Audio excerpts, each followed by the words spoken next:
నమస్తే అండి. ఈరోజు నేను పనస బుట్టలు చూపిస్తానండి. దీన్నే కొన్ని ప్రాంతాల్లో పొట్టిక్కలు అని కూడా అంటారు. ఇది పనస ఆకులను బుట్టలుగా కట్టి దాంట్లో మన ఇడ్లీ పిండి లాగా ఉంటుంది. ఇడ్లీ పిండి కాదు, అట్లాంటి పిండిని అందులో వేసి ఆవిరి మీద ఉడికించి అది ఎలా అనేది నేను చెప్తాను ఇవాళ మీకు. పనస బుట్టలకు కావాల్సిన పదార్థాలు: మినపప్పు, బియ్యం రవ్వ, ఉప్పు, పనస ఆకులు.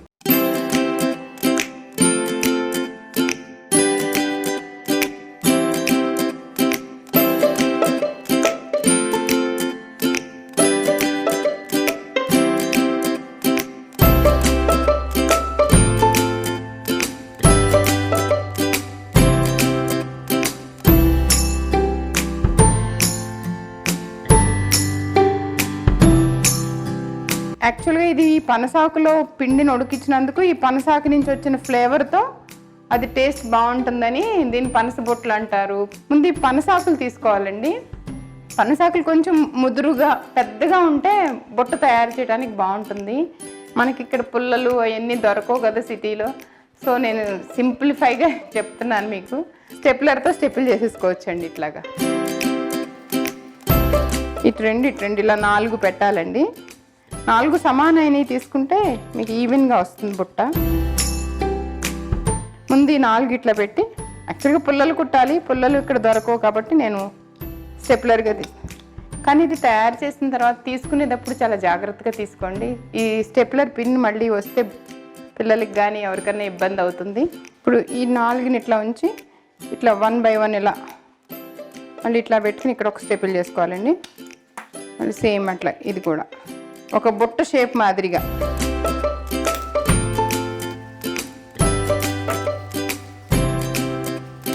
ఇదిగోనండి మీకు ఇట్లా బుట్ట వచ్చింది కదా. ఇప్పుడు ఆ పిండి పెట్టుకుని ఆవిరి మీద ఉడికించుకున్నాం. నేను ఇలా తయారు చేసిన బుట్టలు ఉన్నాయి చూసి మనం ఒక గిన్నెలో ముందుకు ఇలా అరేంజ్ చేసి పెట్టుకుందామండి. ఎందుకంటే పిండి పోసిన తర్వాత మనం బుట్టను లేపామంటే చిరిగిపోతుంది. ముందే అరేంజ్ చేసి పెట్టుకుందాం. ఇట్లా అరేంజ్ చేసి పెట్టుకుని వీటిలో పిండి పోద్దామండి. కన్సిస్టెన్సీ ఇలా ఉంటే సరిపోతుందండి. ఇప్పుడు దీన్ని మనం ఒక్కొక్క బొట్టులోకి జాగ్రత్తగా వేద్దాం.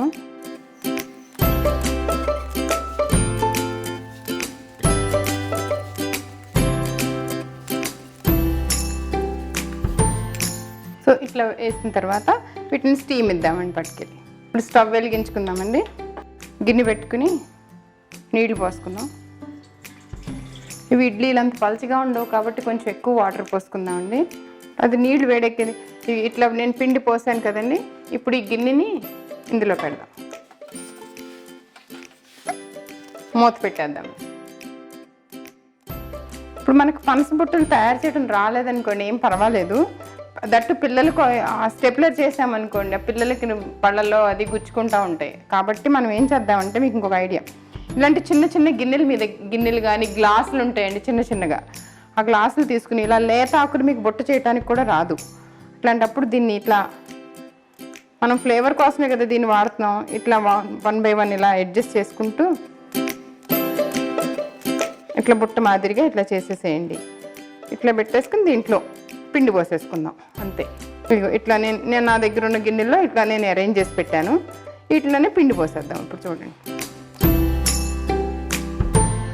మనకి పిల్లలకి పుల్లలు గుచ్చుకుంటాయి, స్టెప్లర్ గుచ్చుకుంటుంది అన్న భయం కూడా ఉండదండి. ఇట్లా అయితే ఈజీగా కూడా అవుతుంది.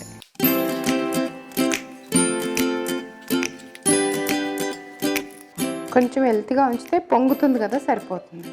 ఇప్పుడు అలా పెట్టుకున్న గిన్నెలండి మీరు ఇట్లా ఒక ప్యాన్లో కూడా తయారు చేసుకోవచ్చు. స్టవ్ వెలిగించుకుని ప్యాన్ పెట్టుకుని దీంట్లో వాటర్ పోద్దాము. ఇట్లా ప్యాన్లో నీళ్ళు వేడెక్కినాయి కదండి. ఇప్పుడు మనం ఇట్లా గిన్నెలో ఇందాక పోసి పెట్టాను కదా పిండి, ఇది ఇట్లా పెట్టేద్దాం. మూత పెట్టేద్దాం. సేమ్ ఇడ్లీ ఇలాగే దీన్ని కూడా ఉడికించేద్దాం.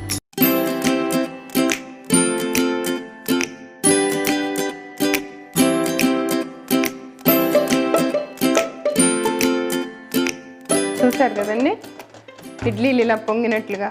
ఇట్లా అంటే మనకు చేతికి టచ్ కావున్నప్పుడు ఇది ఆఫ్ చేసేసుకోవచ్చు. దీన్ని కూడా ఆఫ్ చేసేస్తున్నానండి.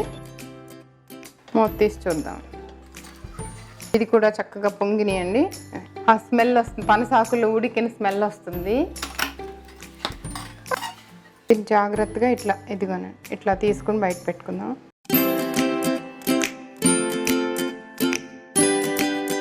ఈ గిన్నెలోంచి కూడా ఇట్లాగే ఇప్పుడు ఇట్లా ఉంది కదండి, దీన్ని ఇందులో తీసేటప్పుడు ఈ 4 ఇది తీసి ఇట్లా తీసి ఇదిగా పనస ఫ్లేవర్ కావాలి కాబట్టి ఆకులు ఎట్లానా చేసుకోవచ్చు అండి. అది పుల్లలతో గుచ్చలేదని అదేం లేదు. ఇట్లా గిన్నెల్లో కూడా పెట్టుకున్నా మీకు నీట్గా ఇలా వస్తుంది.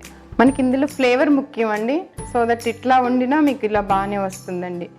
చిన్న గిన్నెలో ఇలా ఆకులు పెట్టేసి ఈ పనస ఆకు ఫ్లేవర్ ఇందులోకి రావటమే మనకు ముఖ్యం అండి. అది బుట్ట షేప్ ఉందా లేదా అన్నది పర్వాలేదు. ఇప్పుడు నైవేద్యానికి పెట్టేటప్పుడు ఈ ఆకుల్ని ఇట్లా తీసేయటమేనండి.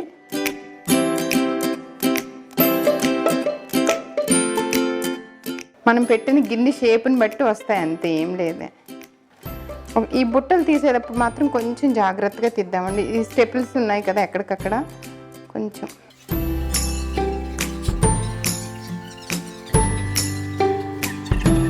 ఈ పనస బుట్టలకి ఇలా నెయ్యి వేసి దేవుడికి ఆరగింపు పెడదామండి.